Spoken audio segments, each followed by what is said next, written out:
BJP രണ്ടാം ഘട്ട സ്ഥാനാർത്ഥി പട്ടിക വ്യാഴാഴ്ച ഉണ്ടാകാൻ സാധ്യത. കേന്ദ്ര തെരഞ്ഞെടുപ്പ് സമിതി യോഗം നാളെ ചേരും.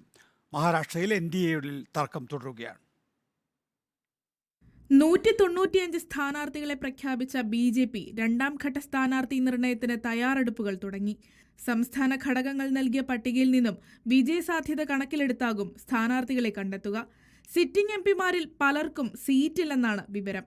പൊട്ടിത്തെറികളുണ്ടാകാതെ സ്ഥാനാർത്ഥികളെ പ്രഖ്യാപിക്കാനാണ് ബി.ജെ.പിയുടെ നീക്കം. കർണാടക, മഹാരാഷ്ട്ര, ബീഹാർ എന്നിവിടങ്ങളിലെ സീറ്റ് വിഭജനം സംബന്ധിച്ച് എത്രയും വേഗം തീരുമാനമെടുക്കാനാണ് ബി.ജെ.പി ശ്രമം.